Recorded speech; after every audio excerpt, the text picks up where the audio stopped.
My name is Sraddhalu Ranade, and I live at the Aurobindo ashram in Pondicherry, in India. My training is that of a scientist, specializing in physics, computers, and mathematics. But for me, the knowledge is whole, and science, as we study it, is only one aspect, one facet. And there is the continuity of all knowledge without barriers, without borders, and without limits, which must be discovered and realized as a living experience in us. And the means for that awakening is yoga. To all of you who are practitioners of yoga in Serbia, I would like to say this, that yoga is a vast body of knowledge and experience which has been developed over 10,000 years at least by some of the greatest spiritual scientists of human history.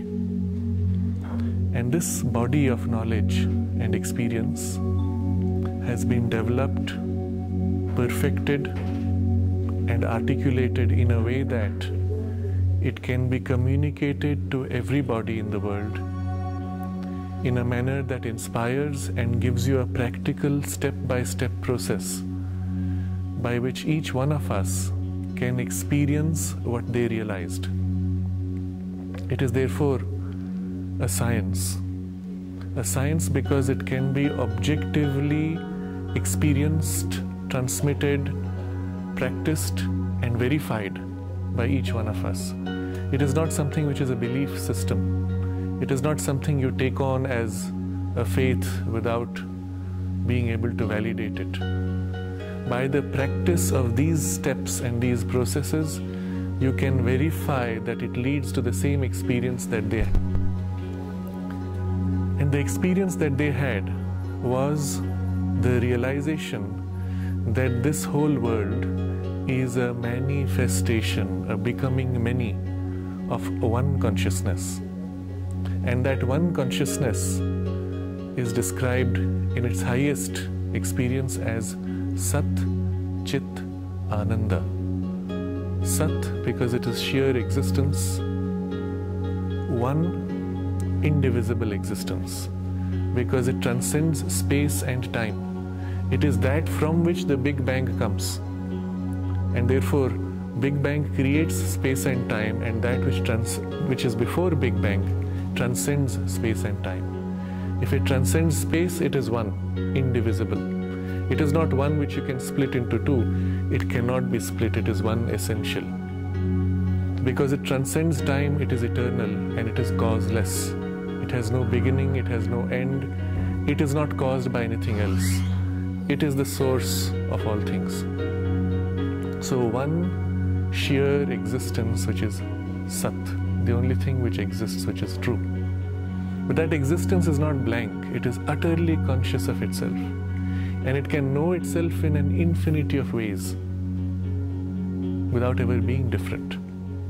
And the way it knows itself and the joy of its self-knowing and the play of its self-knowing is its bliss, Ananda. Sat, existence, Chit, sheer consciousness, Ananda, sheer bliss.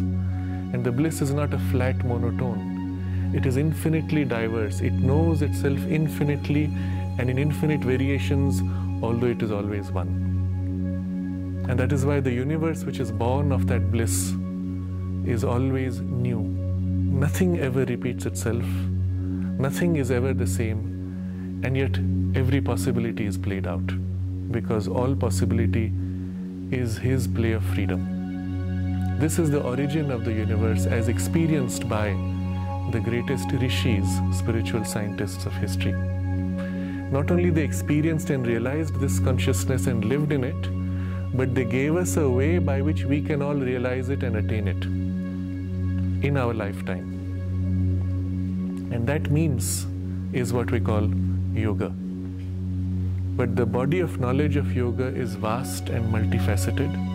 It takes up all human types and all human needs takes up all the parts of our nature and turns it all towards the realization of that ultimate divine bliss and ananda. So that is why the body of knowledge is also complex.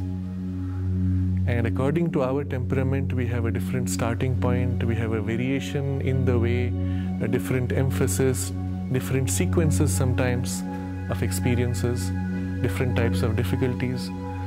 But all of that infinite diversity of human types is captured with a few essential key concepts and stages and steps. So when you study the science of yoga, recognize that behind those words, behind those sutras, behind those ideas is a whole rich ocean of variation and wideness of experience and knowledge. And allow the words to become like a trigger, an entry point. By dwelling on the words, by dwelling on the ideas with an open and quiet mind, with an aspiring heart, you will find you are drawn into the deeper perception of it, a perception which takes place above the mind. And through that perception, which is itself a gateway, you are drawn into the experience behind those formulations. And very often the teaching itself and the sutra itself, the formulation itself given to you, is the gateway which can lead you back all the way to the full experience. This is the power of the mantra. It's not just knowledge as an information, it is knowledge packed with the power of experience. And so you can recover the full experience through that formulation. So this is a broad picture and message which I want to convey to all who are practitioners of yoga. And it is a gift given to us by those great rishis, given to all of humanity, and it is meant to liberate humanity, and it is the means by which the whole of the future of this world is recovered and protected. In the present crisis in the world, when all the external supports are taken away from us by life, we are forced to turn in and find the inner foundation and the inner support. And using the means of yoga, we can break free of our limitations and fulfill the purpose for which we are born, which is to realize and to manifest that Satchidananda here in life, in the world.